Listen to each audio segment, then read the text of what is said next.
back to another episode of the group chat. I feel like we've done so many already. I think we're up to episode 10. Flying. 11 maybe, if we count the tips ones on the Friday. Oh, yeah. But yeah, we're flying through them. How good. Still alive. We're still going, which is good. We're getting the nod from upstairs to continue on. So happy days. We are back in studio, as you can tell. We're back from our little trip to Auckland, where we got to do the tipping show just after the press conference. It was cool to be on a physical set. We had the betcha mics, all that sort of stuff. Yeah, very weird being on stage. It was a weird sensation, the lights kind of beaming down. Yeah, would have been interesting actually being a part of the press conference, how you would have felt up there. But it means we can get on the road and do the podcast. Indeed. We can take this thing anywhere. As per usual, myself and Phil, we're going to dissect the weekend of sport. A whole lot going on once again. It feels like it's been non-stop. So we've had a massive weekend of boxing, UFC, contender series to come. Obviously, NPC, big Shield game, which we're on the wrong end of the stick, unfortunately. Leading into Rugby Championship, NRL Finals is underway. We had the Premier League back, and the NFL is still rolling. Was there anything that I missed? I think that kind of covers it all. Pretty sure that covers. Yeah. Anyway, what was your highlight of the weekend? Did you have a highlight? Yeah, I guess it has to be United 3-0. Yeah, we needed a win like that. Yep. We were close to conceding. My SGM was close to hitting with Southampton. I had more faith in you in United than I think you did. Because I had them to win to 0. Yeah. Had the penalty, Southampton. Yep. Onana saved it. It was a weird one. A little shot off centre. Wasn't in the back corner. Wasn't down the middle. It was somewhere in between. Onana saves it. So I'm happy. Stoked with the 3-0. Would have liked my SGM to hit, but whatever. I found it interesting the way we were going about watching that game. Do you want to tell them how we were watching it, where we were watching it, what we were doing? Because we bounced around a few different areas. We had it on as we were leaving the boxing event. Yeah. We had it on at the rooftop bar that we went to. Yeah. And then we were finishing it off at the casino while we were eating our chicken burgers at 2 a.m. in the morning? Yeah, I completely forgot about that. I was just tracking the phone everywhere we went a little bit. Hell of an effort from the phone as well to last that whole time. Yeah. And get through the game. Yeah, crazy. That game flew by. And Marcus Rashford back on the scoreboard. Good to see. Yeah. Well, 1-0. My tip came through. You need both teams to score. I did. Unfortunate there, especially with the penalty. You feel like that was it. Yeah, that was Southampton's chance. For me, I was trying to think. The whole boxing event was pretty cool. I did enjoy chatting to Liam Neeson, Devanika, Joseph Parker. It was a pretty cool event, and I keep talking about it, but Alex Leapai Jr. impressed me big time. I think seeing him, because you never know with some of those boxing events, I feel like some of them could be quite underwhelming being at, or you see some fireworks, but to see him quite literally punch this guy out of the ring. Yeah. That was pretty cool. So that could have been my weekend highlight. You're totally right. That's mine, actually. That surpasses a 3-0 win from United. Yeah. Watching that live was insane. I think the whole evening in general was pretty cool. It was a well-ran event, I thought. Very impressed by Juka and the team there. Some big, heavy hitters. Like as we said before, you could hear the punches. Jackson England, very impressive. Sharp. I'd probably take the Rakai Warren 22 seconds. Yeah, 22 finish. seconds. That started and finished even quicker than it started. So. I think the walkouts took longer than the actual fight. Yeah. No, that's cool. Up there. We did see some good fights, to be fair. And the co-main, Dan, those boys were heavy hitters as well, and they went the full 10 rounds in what was a rematch. Great rematch. And there were some blows. Maybe we see the third. We might. In fact, my highlight is the blue corner pretty much dominating. Up the Betcha blue, baby. Corner did really well that night. We just needed we talked about needing a blue on the roulette. Yeah, because it was just the color blue all night. Yeah. But no. And also, on a betting front, I didn't win.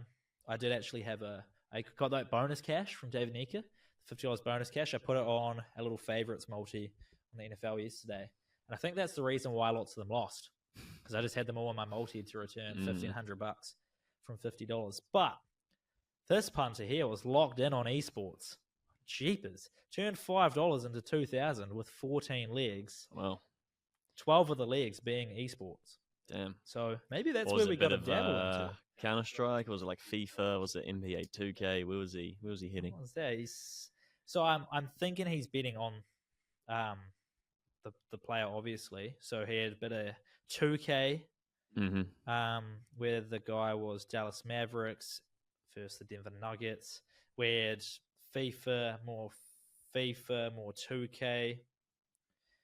What sport? More FIFA. I believe that's FIFA.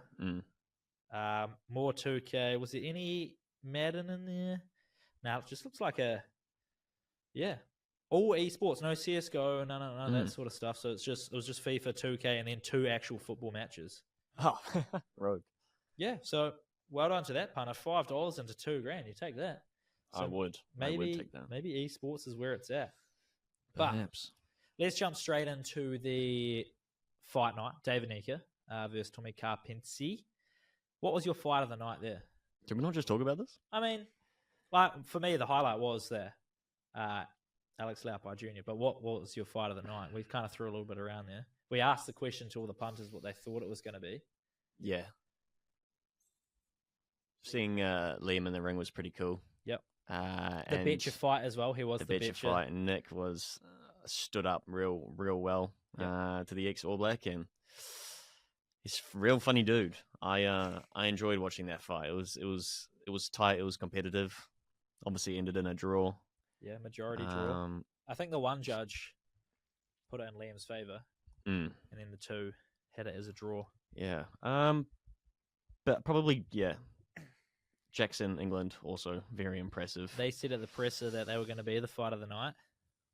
He felt like we chatted to him after as well. Yep. He said he felt like he lived up to it. Yeah, looked strong. And they're just so fast. Those two guys, they're so quick. Rapid, weren't they? You see the heavy hitters, yeah, sure, but these guys were quick. Yeah, they were launching. And then Alex, unbelievable power. 18 years old and that size is scary. Yeah, scary what he's going to be able to get to as he sort of hits his prime and as he gets better. Yeah, well, we were talking to Jackson after his fight, and he obviously was part of the Thornberry Promotions, kind of training with Nika, Alex Laupai, and seeing him, and he was just like, this kid hasn't even hit it. Like, he's not finished growing yet. Yeah. This guy is going to be a monster. And he said his dad was a monster too, obviously fighting Klitschko for the World Heavyweight title. And he was like, he's going to be better than his dad. So one to keep your eye on. Scary to think about. Pretty insane. I think for that was my fight of the night. I think David Nika wanted to fight longer. He said when we chatted to him after, he wished the fight went on longer. Yeah.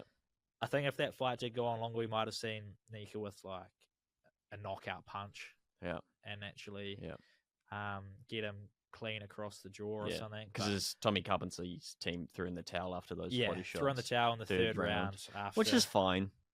But it was a 10-round fight because you kind of want to go on a little bit longer. Yeah, Tommy was a good dude as well. Were brutal. Did well to step in so late notice. Well, he said as well, he was like, I think David's going to be a world champ. So if he's saying that, credit to David and the team. That was awesome. Next on Sunday, so we had the early flight back to Wellington, and you said you were going to have a nap, set the alarm for 12 o'clock, and get up for UFC. Indeed. 306 live at the Sphere. Yep. Do you think the Sphere lived up to expectations? I think it surpassed it. Yeah? I do. I was pretty pessimistic about it, and I thought they went above and beyond. That whole narrative was very, very cool. The whole storyline about UFC Noche, the Mexican Independence Day, and building this storyline from the past into the future for Mexicans was unbelievably cool. The ring girls' outfits, they were insane. It's like something out of like wearable arts, that shot. Like those outfits were incredible. And if you're listening to this and you didn't watch the UFC, you're gonna be going, oh, gross, because ring girls normally wear, gym, like a gym bra and then like tights or something. Yeah. This was insane. The makeup, everything. And then each round or like each fight, they got more and more sort of futuristic. They went right back in time, and then like so the Mirab O'Malley fight, they look like they could have been walking in the WoW show that's happening down in Wellington at the moment, World of Wearable Arts. Yeah. They genuinely could walk the show. That was crazy. Very, very impressive. So yes, the Sphere surpassed my expectations. The main card did not. Main card was very flat. Each fight ending in decision.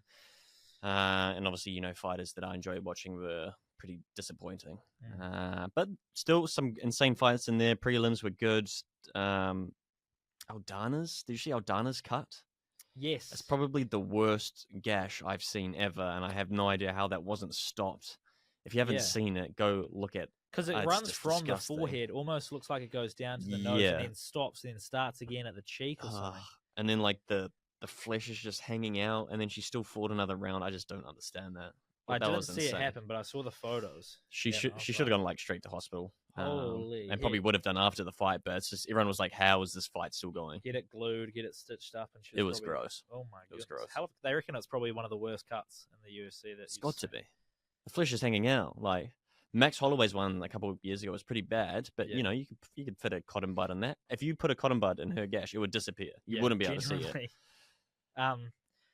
Yeah, I thought the Sphere was amazing. The whole storyline, the way they built the culture into the screen. And also you mentioned that they wanted the Sphere to be an immersive experience where if you're watching from home on the screen, it felt like you were there. Yeah. And I was very skeptical of that. I was like, how are they actually going to do that? How are you going to make me feel like I'm at the Sphere when I'm watching on my phone? And to be fair, to give them credit, there are a couple of times there when I was looking at it and I was like, yeah. And like I'm getting a POV here from what the people at the Sphere are looking at. They got close. Obviously, it would have been way better to be there. Yeah. You see some of the footage that people took actually there, and you see how big the Sphere is, and it's like, man, this is insane. But they did a pretty good job conveying that. Yeah, I was impressed. Feeling. But the in whole general, broadcasting of everything. And it seems like it might be the future of live sport at the Sphere. Seen a couple calls for that. I don't know what else can you get in there? Obviously, more boxing, a lot of music events. But yeah, exciting times around the Sphere. We might see a few more events there. Yeah, which would be good. What is next for O'Malley, and what is next for Merab after that title fight? Yeah, man, disappointing. I think Merab has to fight Nurmagomedov. Is it what was his name? Umar. He has to fight Umar. He's the next ranked opponent. Sean O'Malley probably goes to the Corey Sandhagen storyline, which would be an insane fight. Maybe if they both win those, Sean O'Malley gets another rematch. Yeah. But that Merab versus Umar Nurmagomedov, I think, is going to be incredible. Sean O'Malley could even go to like a Figueiredo who's come up. He could go to a Henry Cejudo. Henry Cejudo obviously got ragdolled by Merab, who's an Olympic wrestler. So I think Sean, considering that, he'll sort of want to improve on his ground game a bit more. Well, because he just got manhandled. Realistically. He did. Like some of those takedowns, just like rugby tackles. Yeah, unreal. Put him on the ground, and he got out a couple of times. He defended it. He did a couple of times, but only in the later rounds he sort of started defending them. I mean, Merab was 3 from 3. It's not great to start off as a champ defending your bout. Yeah, it's kind of reminiscent of a bit of Adesanya versus Strickland. It just looked like Sean didn't really want to be there. Wasn't pressing Merab, wasn't giving him a reason for Merab not to shoot and not to take him down. He was he wasn't sniping it because he's a sniper, right? Yeah, he was too scared to throw kicks. He was coming up the middle occasionally, but it was mainly body shots. There was no jabs to his face. There was a few knees up the middle at times. But the one time we saw him have that front foot kick that got Merab in the body, where it actually hurt him. What was that in the last round? That was in the last round. It's the first time that his gas tank was gone by then. There was no way Sean was going to capitalize off that. It's just a little bit disappointing. You want to see him press and you want to see him, defend, but he was keeping his distance and getting taken down anyway. Surely you just go, you got to go for it. Yeah. And I didn't really get like Tim Welsh in that 5th round either. because each round they have that calm mindset. They're like, like take a breath. That they're doing annoyed well. me, man. That was like he was trying to put him to sleep. Yeah, it's like a meditation. Breathe, bro, breathe. But in the 5th round, he said, "We're almost done here." And I go, "No. You have 5 minutes, or your bout's fucking gone. Yeah. You need to come out swinging. Otherwise, I just didn't understand that mentality. It's like you're almost there, but obviously, maybe by then he's defeated. He's already imagining himself in the shower. I don't know what it's like in there, but I just don't think that's the right sort of mind frame. I don't from think your so coach. either. Like, you're fighting this guy in the octagon, and he's trying to take what's yours. Yes. And your coach is in your corner going, breathe, just relax. Just dance for a couple minutes. Just get around, feel it out. Yeah. There's no time to feel it out. Kill that guy. It's 5th round. There's no time to dance around. Get in there and show everyone why you're the champ. Don't let him manhandle you. He just needed a kick up the ass, and I reckon that would have fired him up. Yeah. Well, he's lost every single round leading up to that 5th round. Yeah. What he needed was Leon Edwards' coach. He's like, don't let him bully you, son. Get in there and take his head off. You have to. This is it. Interesting that the judges, one of them scored it.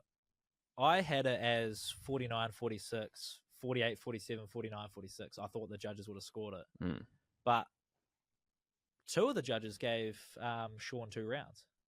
Yeah, interesting. So I don't know. I don't think it was that close. No. I don't know what other... Maybe O'Malley might have won that 4th or 5th round. I can't remember what Yes, one. I think it was. But I don't know where the 2nd round he would have won. No, neither. I think you could argue the strikes, but even still, Merab was landing the heavy knees. He had the control time.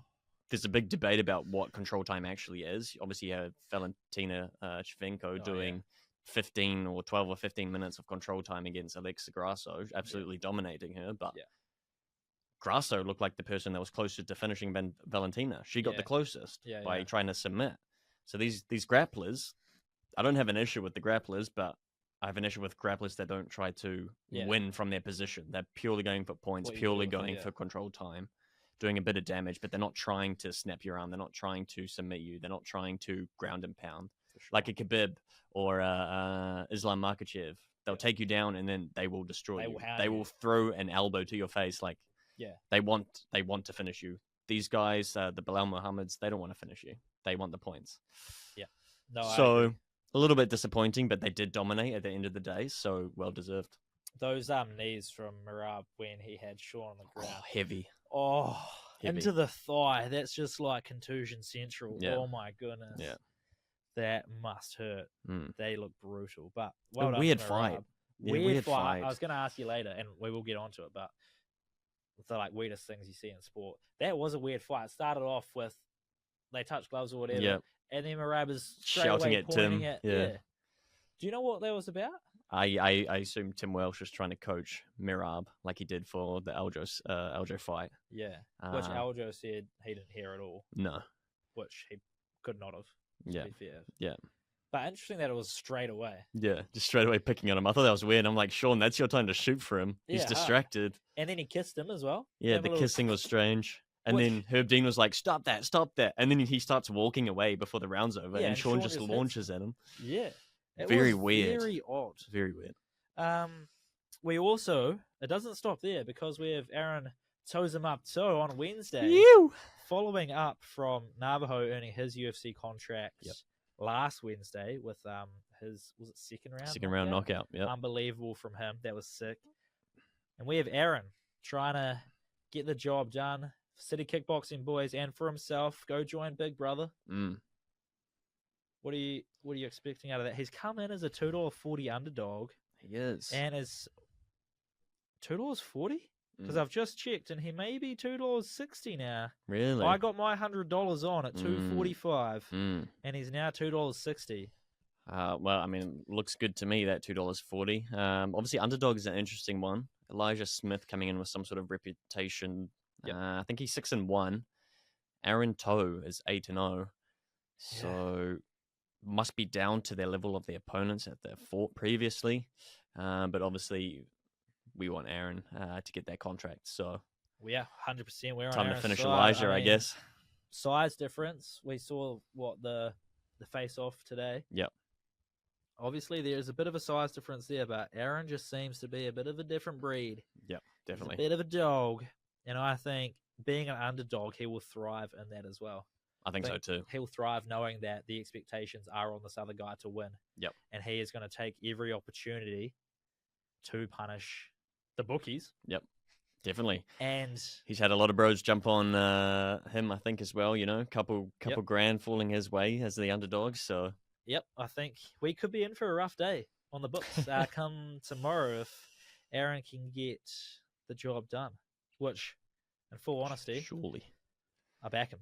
Yep. Fully back him. I'm hoping we get some more markets. We had some more markets for Navajo last week. Yep. With the knockout or kind of what round or how the round finishes, how the fight finishes. Yep.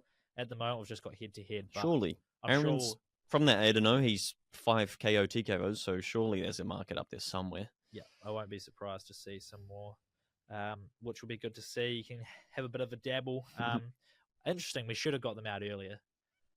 So I think, we got to get around the boy. Yep. And then show the support, but we no doubt will be cheering him on tomorrow. 100%. Good luck, Aaron. What else was going on? We had a Shield challenge for the Lions. Oh, well. In Tasman. And we did have a little bet on who was going to be the last unbeaten team. Mm-hmm. I had Lions, you had Tasman. Indeed. Well done to you. I believe I do owe you a coffee. That was the deal we had. Was it? I believe so. Ah. Well, I still owe you one for the Ravens game, so. We're tied. Okay. Yeah. Must be another one we have to play double or nothing, surely. Oh, double or nothing. Okay. We could work something out. But yeah, Shield challenge. I think Tasman deserved it. Wellington didn't look like the better team there. No. Tasman did run away with it in the end, so the scoreline doesn't reflect how close it was. Correct. Couple of missed tackles there. And yeah, Tasman just too good towards the end of the game. Yeah. Good game, though. It was a very good game. And I think, to be honest, I think it does more for the province down in Tasman than it would do for Wellington up here. Yep. I mean, I would have loved to see Wellington win the Shield and go and get it. But now that Tasman have hung on to it, I just hope that they can keep. I think their next challenge is against Auckland. Their next defence is against Auckland in a couple of weeks' time. So looking good. If Auckland come away with the season they've had, going 0-4, win a couple games, a scrappy couple games, and then end up the season with the Shield, oh my God, that would frustrate me. So Tasman, they've got to hang on to the Shield for the rest of the time being. Yep, I believe. Surely. Imagine finish the season undefeated. Ooh, yeah. And with the Shield and then get into finals footy. Yeah. They did have some help, obviously, Finlay Christie and the David Havili, his first game back. Yep. They're a good side, man. Yep. They're a good side and a tough team to beat down at home.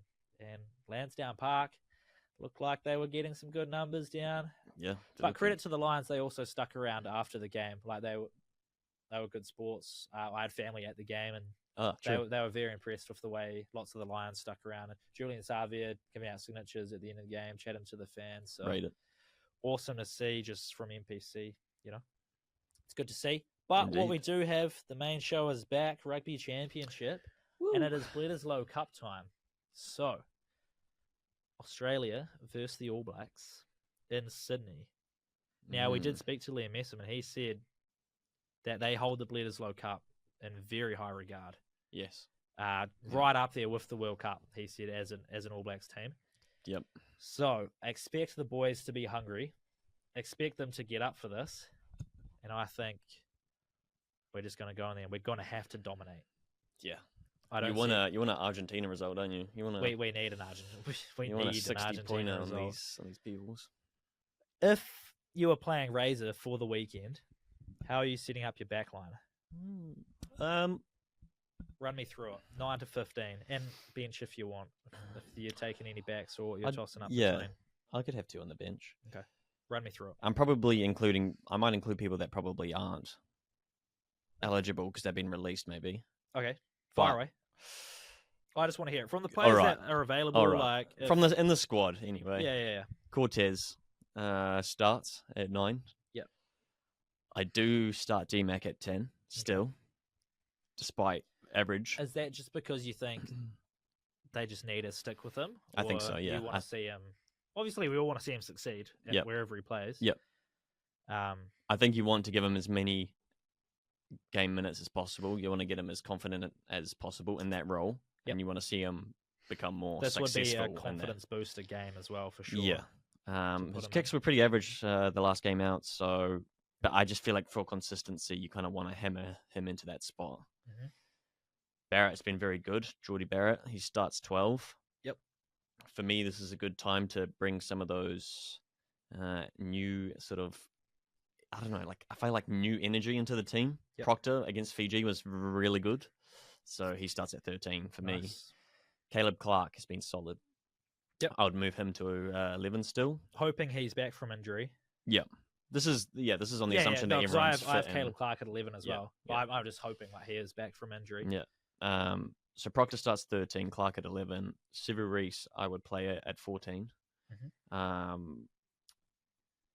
Despite his defensive mistake against the Springboks. Yep. I think he was really good on attack. Mhm. Will Jordan looks too good at 15. Then the bench, you probably have Bowden Barrett again and Rico Ioane, so he can cover the wing spots as well. Okay. As well as the centre. So if he needs to come on for Proctor or Geordie, he can. Yep. And then you could put Barrett at either of those spots. Mm. Alternatively, you just start Plummer. You just give him game time. Give him a go. Give him a run. And then rest DMAC and then have Barrett still for the bench. Interesting. Yeah, I But don't totally as we disagree. talked about, like the importance of the bleeders load, you're not going to want to risk too much. No. So that's why I say DMAC starting. And maybe win the first game, because all we need to do is win one game, Yeah. and we retain it. Yeah. Win the first game, and then experiment with the second game. At also, home, depending yeah. on this Argentinian South African result, because if South Africa win, we're pretty much they've It's got done the and trophy. dusted. I don't think we Yeah. can take it away from them. So if South Africa win and we win on the weekend, I would not be surprised next week if they just throw a whole bunch of new combinations out there. Mhm. For me, yeah, I mean, I was tossing up between Cortez and TJ. I do like Cortez, and he will definitely have a big role to play going forward. I think just to win that one game, in this first game, I want to see TJ start and just bring that energy, and then Cortez can do his thing off the bench. TJ not need to play more than 60 minutes, though. Yeah. He can come off anywhere between the 45th and 60th minute. Yeah. And give Cortez a good 20, 25 minutes burst. I've got Bowden at 10. World Rugby Player of the Year, 2-time World Rugby Player of the Year when he was playing number 10 for the All Blacks. Yeah. 0-time World Rugby Player of the Year when he's been playing 15. I just want to see him back at 10. I want to see how the whole dynamic changes with him playing 10. Yep. I've got Caleb Clark on the left wing, wearing the 11 jersey. Now, I wasn't sure what I wanted to do with the centres, purely because I could have been keen to see Geordie move back to 15. Interesting. Just because, I mean, he is great at 12, and he definitely... He's been really solid at 12. He's been very good at 12. But I kind of wanted to get Anton Leonard-Brown and Billy Proctor both in there. So I wasn't sure how I could do that. But I've stuck with Geordie at 12. Yep. We're going Proctor at 13. You get that Hurricanes combination. Yep. You can tell I like the Hurricanes. TJ, Geordie, Yep. Billy. Even if you want to go back to Bowden Barrett at 10 because he's still a Hurricane at heart. I've got Will Jordan at 14. Okay. And then my fullback, this is why I wasn't sure whether to put Geordie at fullback or not. Barring injury, because it sounds like he might have got injured against Tasman on the weekend. But I reckon give Ruben Love a go. I reckon that could be a good test for him. It could be a great opportunity. Yeah. Give him a go. If it doesn't work, obviously you can pull him off, and you've got plenty of cover at fullback. Will Jordan can slot in.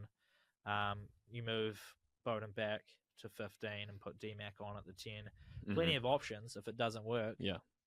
The other way you can look at it is just put him on the bench and put him on. Yep. At the 15. But I reckon you can start him, see how he goes, and then make the changes depending on how he's going. So no Will Jordan? Will Jordan 14. Oh, right. Okay. With Rico on the bench, Cortez on the bench, DMAC on the bench. I would like to see Amoni Nawara have a go. Yeah. I think he deserves a go. Yeah, 100%.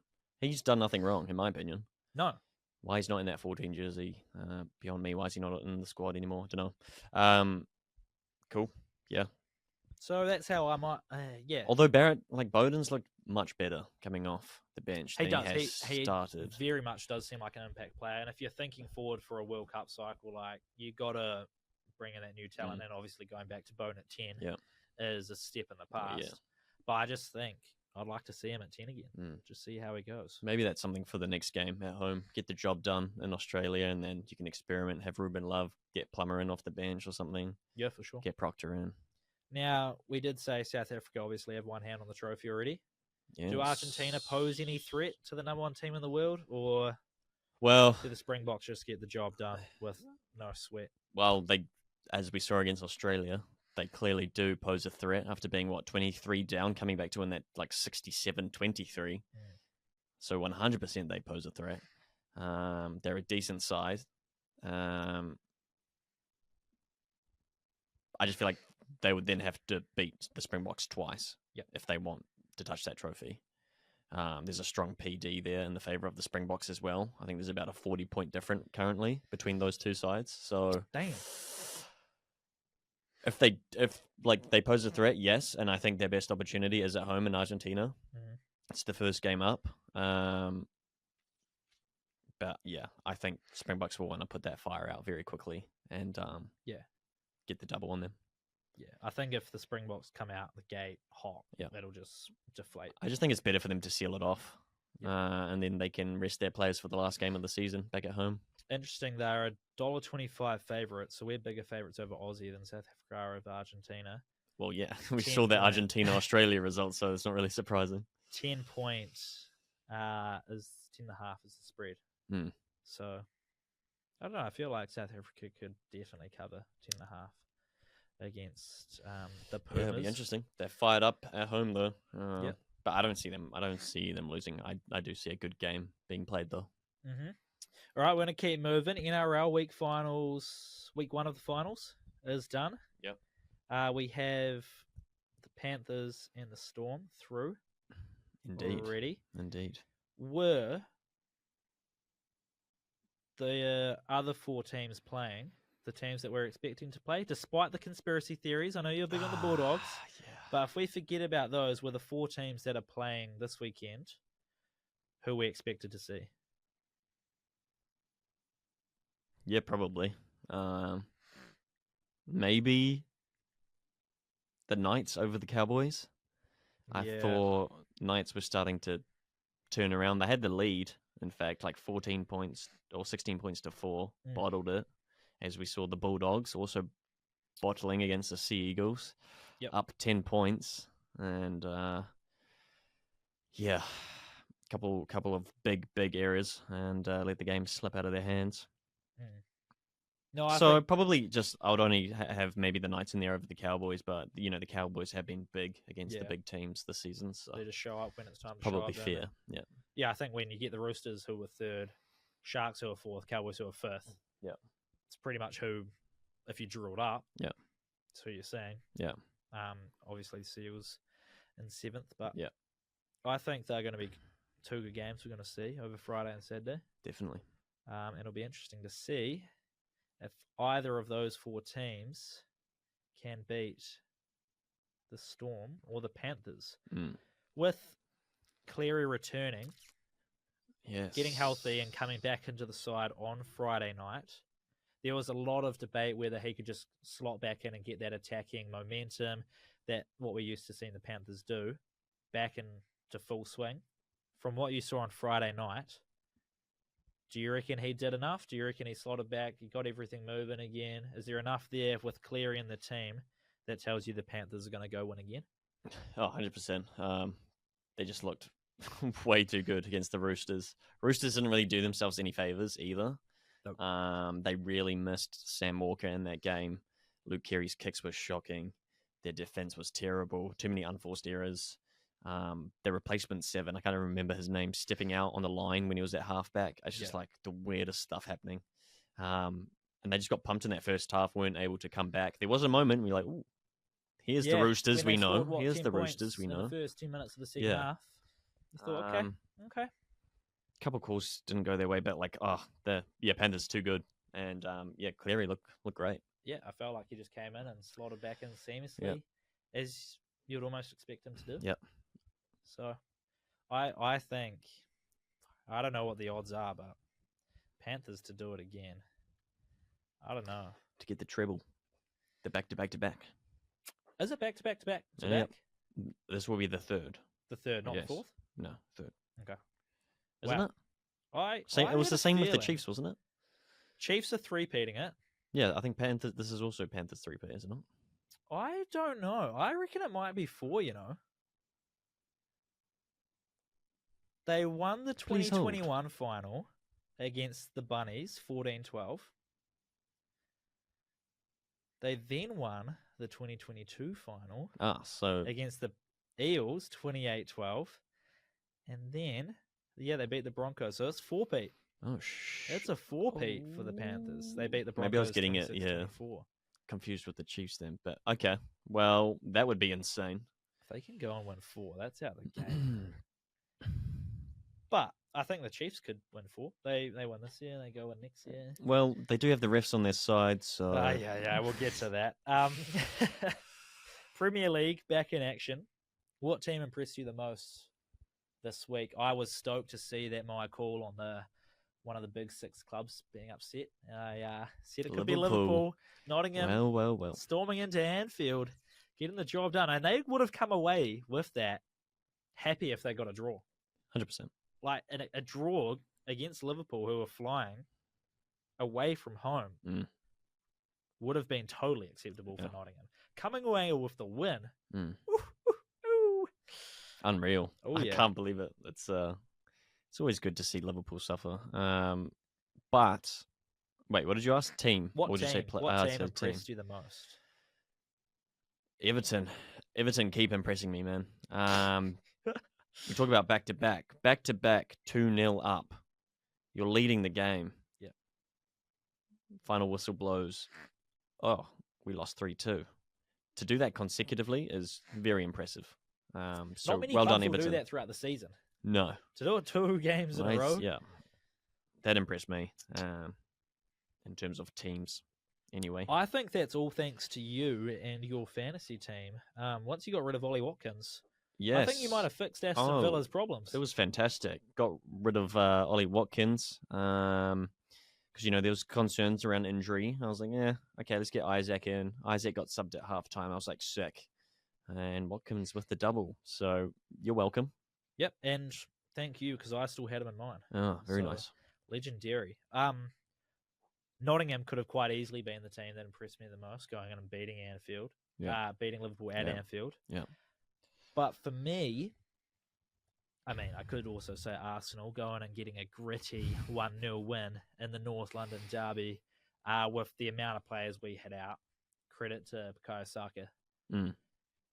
Club, like childhood club man through and through, captaining the side. He's now had a goal or assist in 4 consecutive North London derbies. So way to lead from the front, young fella. But I think Leicester City are going to be a lot more fun than we expected. Jamie Vardy is just doing what Jamie Vardy does. Yeah, it's good to see. But they've got some excitement, despite drawing 2-2 with Crystal Palace. Yeah, there is some excitement around that team that I didn't see coming, to be honest. That's sort of impressing me a little bit, you know. That have they recorded a win yet? I'm not sure. But they're exciting. And like why I was excited about Ipswich at the start of the season, I thought they could upset a couple teams. Leicester are 2 draws, 2 losses. Yeah, so they're yet to win. But looking good. I think. Same for Crystal Palace. And same for Ipswich, actually, all around that area. Brighton will be kicking themselves. Yes. They had about 21 shots, only 6 on target. And a 0 draw. They would have wanted the 3 points there. Yeah, that's tough. Yeah. Was there any player that stuck out to you? Any player that impressed you the most? Yes. And you can't Jadon Sancho. Oh! I can't. Were you about to say I can't say him, or? No, I was going to say you can't say Marcus Rashford because he scored. But I have Jadon Sancho as well. Yeah. Man of the match in that game. Came on second half half. Got an assist. obviously just left United, and I'm chuffed for him, man. I'm glad he's playing in the Prem. If he stayed at United, it would have just been painful for everyone. Ten Hag would have made sure he sat on that bench for whatever reason. So, well, there was just they just didn't get along, did they? no, which sucks, man, because he is a good player. But yeah, I mean, Chelsea fans are already calling for him to be the new starter. So, Of course, yeah. I mean, they've I'm got chuffed 50 for players to pick from. Yeah. But yeah, no, Jadon Sancho is looking like the Sancho from Dortmund. Yep. That is where he rose to start.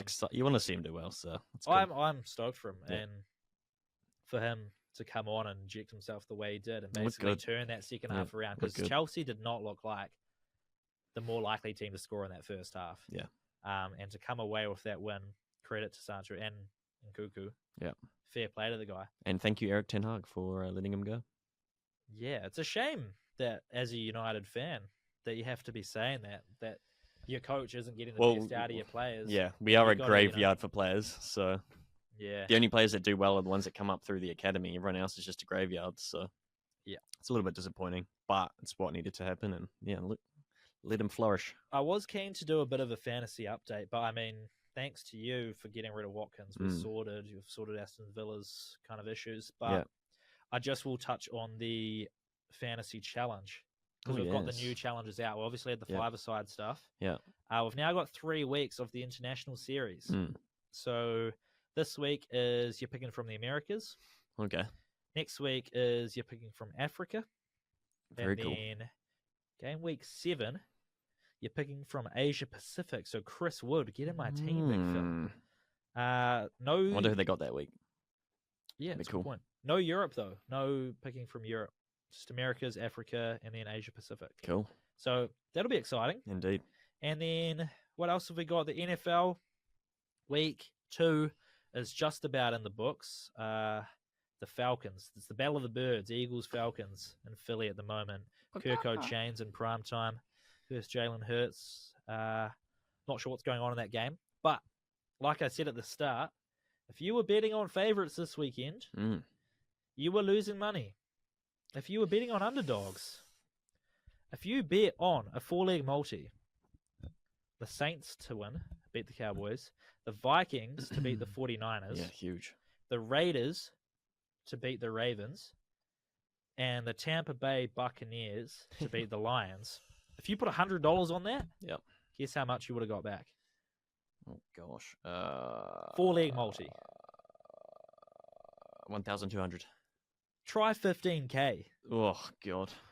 $15,000 from a 4-leg underdog multi.